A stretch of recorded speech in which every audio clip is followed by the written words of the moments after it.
3615 Saline vous présente la série du soir. Salut tout le monde, c'est Vince. Alors aujourd'hui, une vidéo assez spéciale où je compte parler d'un sujet sur une émission, et qui plus une émission cultissime, donc qui n'existe plus mais qui est restée quand même dans les mémoires des gens. Alors il s'agissait en fait d'une émission satirique parodiant les hommes politiques sous les traits de marionnettes. Alors c'est pas vraiment les guignols de l'info, mais ça y ressemble presque. Voilà, je vais vous expliquer pourquoi. Il s'agit bien évidemment d'une vidéo spéciale critique consacrée au Bébé Show. Oh, c'est sidérant! Alors, faut savoir que le Bébé Show est quand même une émission satirique qui a vu le jour au cours des années 80 et qui s'est terminée aux alentours des années début 90 et quelques, étant donné que cette émission a quasiment fait fureur et qui continue vraiment à fasciner, même si elle a quasiment perdu de son éclat, mais qui a vraiment pas mal marqué un énorme coup. Hein. Donc, le Bébé Show, c'est quoi?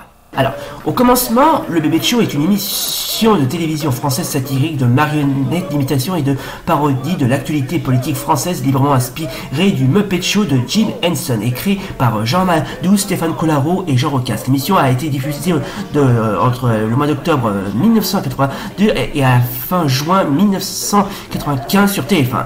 Basant initialement sur les jeux de mots, le Bébé Show a ensuite commenté quotidiennement l'actualité. En effet, le Bébé Show n'était à l'origine qu'une séquence des émissions de l'émission Coco Boy de 1982 à 1984, puis Cocorico Boy, oui c'est ça, de mars 1984 à juin 1987. Après l'échec du Colarico Show sur la scène, bien que d'autres émissions politiques satiriques avec marionnettes soient apparues dans le Colarico Show, simplement les 20 incorruptibles parodiant les incorruptibles qui n'avaient pas eu le même succès que le Bébé Show. Mais bon, après à la limite... c'était une émission assez sympa, assez caricaturale, assez potable, bon bref, qui est un petit peu, comment dirais-je, perdu de son éclat, mais c'était assez sympa. Et en plus les personnages du Bébé Show étaient vraiment légendaires, limite cultissimes sur les bords. Ça va à l'encontre du plus populaire, à savoir Kermit Mitterrand, qui est une fusion entre François Mitterrand et Kermit la Grenouille.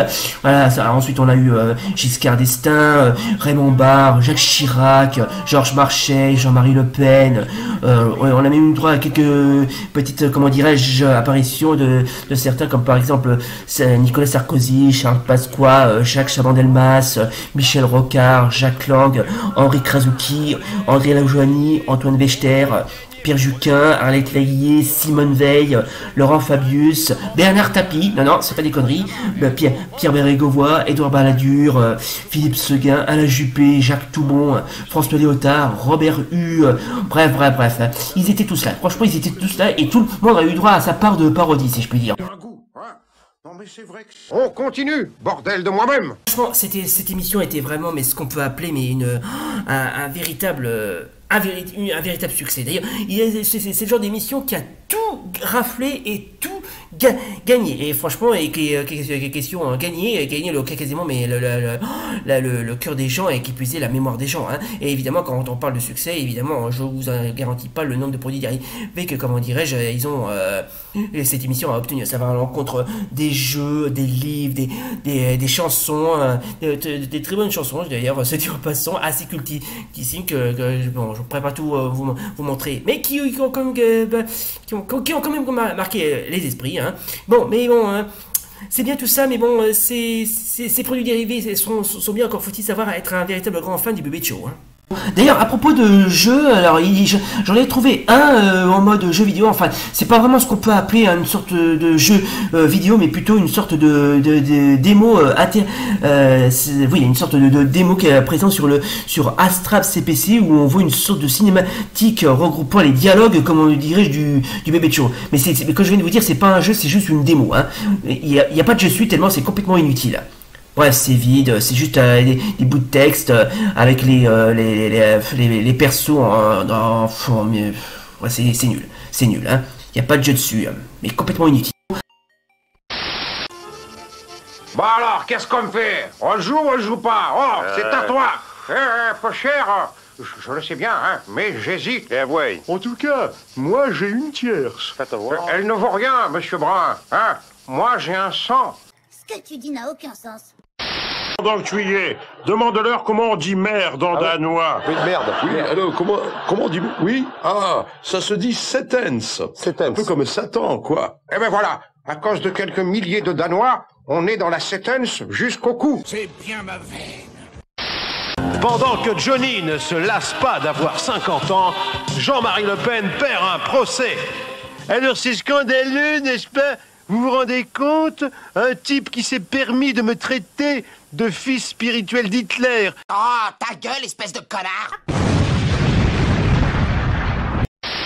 D'ailleurs, ce dit au passant, puisqu'on parle de jeux vidéo, il y a pas mal de... Il y a eu quelques émissions tirées des jeux tirés d'émissions satiriques qui ont eu droit aussi à leur propre jeu vidéo, ce dit au passant. Ça va à l'encontre de Spitting Image, il a la célèbre émission satirique qui font un petit peu comme les Guignols de l'info, qui est d'ailleurs l'ancêtre des Guignols de l'info, qui est une version anglaise des Guignols de l'info, qui a eu droit à son propre jeu sur Amstrad CPC, qui a été mentionné par Psychoseb, que je salue au passage, et ou encore les Guignols de l'info, le jeu sur PC. Alors, mis à part la démo du bébé de show, il n'y a pas grand chose, franchement il n'y a pas grand chose, et c'est tout ce qu'il y a. Hein. Mais on en est, comment dirais-je, on n'a pas encore fini étant donné que c'est... Bref, vous verrez à quel point cette émission a marqué les esprits. Merci. Bonsoir à tous. Eh bien, vous avez été nombreux à jouer à notre jeu du fonctionnaire. Notre premier gagnant aujourd'hui, Pierre Jox, qui, en grattant son ticket copinage, a eu la surprise de découvrir les 3 bérets.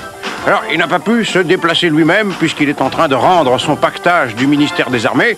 Et c'est son remplaçant à ce ministère, Monsieur Béret, qui va jouer aujourd'hui pour lui.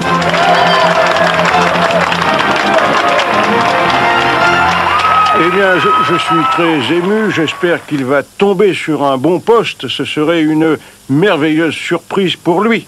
Eh bien, allez-y, faites tourner la roue du fonctionnaire. La fonction. Hop. Et ben voilà, il a gagné la présidence de la Cour des comptes. Oh, écoutez, c'est merveilleux, c'est tellement inattendu. Jamais il n'aurait pu espérer un lot aussi fantastique. Et puis alors, c'est inamovible jusqu'à la retraite. C'est un très beau cadeau, hein, bravo. Écoutez, mais c'est dégueulasse. Il a arrêté la roue avec sa main. Mais tu as le droit de faire ça? Et pendant 2 ans, j'ai encore tous les droits. Mais c'est infâme. Ça veut dire que si je suis élu président de la République, dans 2 ans... Eh ben, ça veut dire que tu te farciras Jox pendant tout ton septennat. Voilà.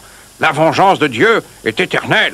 Écoutez, c'est pas vrai, il va arriver à me dégoûter. Je me demande si j'ai encore envie d'y aller. Bon, enfin, en attendant, on va continuer à jouer. Maintenant, candidat suivant. La fonction.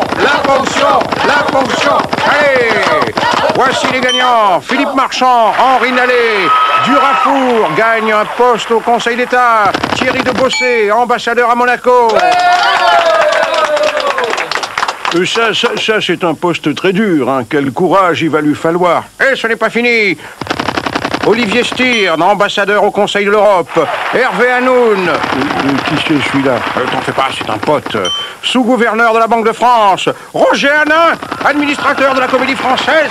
La petite Lily. Non mais attends, qui c'est celle-là? C'est une copine très gentille, très dévouée. Hein. Mettez-la, je sais pas moi. Tiens, elle gagne la tête du Conseil de la magistrature. Voilà. Et Neil à la direction de la SFP. Non mais attends, mais Neil, qui c'est ça, Neil? Bah c'est mon labrador, hein. Faut bien qu'il bouffe, hein. Écoutez, cette fois-ci, arrêtez-le au nom de la loi. Il est devenu fou. Il va placer tous ses copains au poste clé du pays. Et ils vont nous empêcher de gouverner pendant 2 ans. Mais c'est étudié pour. Qu'est-ce que tu crois, hein? Vous n'aviez qu'à en faire autant quand vous aviez le pouvoir. Oui, mais nous, on avait un énorme désavantage sur toi. C'est qu'on n'était pas sûr de perdre. Ah ouais, dis-moi adieu, là. Et je peux jouer, j'ai un ticket gagnant, là. Ça ne pouvait pas mieux tomber. Enfin, monsieur, par quelle aberration mentale auriez-vous pu imaginer qu'on m'accule pas? Ouais, ça va, arrête de faire ta chochotte, hein. Tu dois bien avoir une casserole au cul, comme tout le monde. Monsieur Tapi, je n'ai pas pour habitude de tracter des ustensiles ménagers avec mon fondement. Et ne noyez pas le poisson. Mais c'est n'importe quoi ce que tu dis. J'ai été stupéfait par le manque d'imagination, notamment en matière d'emploi. Oui, parce que vous, à gauche, vous aviez des idées dans ce domaine, quand même. Mais parfaitement. Seul le manque de temps ne nous a pas permis de les appliquer. Enfin, 12 ans, c'est pas assez long pour appliquer des idées? Non, 12 ans, c'est rien. Regardez, Balladur a déjà dit qu'on en reparlerait dans 5 ans. Comme tu voudras. Non. Allez-y, les gars, tapez dans le tas. Et là, je peux? Oui, allez-y. Non, alors je m'assure, je contre... Ah bon, alors toi, crâne d'œuf, ferme ton clapet, sinon je fais une omelette avec ta tronche. Ça va, c'est pour rire. Bon, alors ok, cette émission n'a plus existé depuis au cours de l'année 1995, mais bon, à mon avis, c'était quasiment mes prémédité. Il faut dire que les émissions satiriques mettant en scène des marionnettes, c'est quasiment mais plus du tout à la mode. Non, parce que on a déjà eu le Bébé Show qui a existé et qui n'existe plus. Idem pour Speaking Image en Grande-Bretagne. Les Guignols de l'info, c'est pareil. Et les minicums qui ont réussi à revenir en fanfare, eux aussi, ils existent plus. Hein. Mais c'est fou à quel point les marionnettes ont quasiment perdu de leur éclat. Je sais pas. C'est peut-être parce que les gens ne sont plus intéressés par les marionnettes, et même des marionnettes satiriques. Je sais pas. En tout cas, c'était à la mode, mais aujourd'hui ça ne l'est plus. Mais bon, après, si cette émission n'existe plus et si les autres n'existent plus, à la limite c'est pas grave. C'est que ça reste quand même des émissions cultissimes. Le Bébé Show est cultissime, mais d'ailleurs, si vous voulez chercher, comment dirais-je, d'autres extraits de cette émission, mais bon, pas de panique, je vous en trouverai. Il suffit juste, comment dirais-je, que je cherche et je mettrai tout le lien en bas de la description. Bref, ça sera tout pour aujourd'hui. Bref, c'était donc la vidéo spéciale critique consacrée au Bébé Show. Et si vous a plu, c'est comme d'hab, n'oubliez pas le pouce bleu et la bonne main. Et d'ici là, salut et rendez-vous pour de prochaines vidéos critiques. Bye. Ah oui, et juste avant de nous quitter, on va laisser le mot de la fin à Barzy. Sale gosse, allez vous faire cuire un œuf. Merci Barzy, au revoir Barzy. 3615 Aline vous a présenté la série du soir. Oh et puis tant que j'y pense, j'aimerais dédier ce cadeau exclusif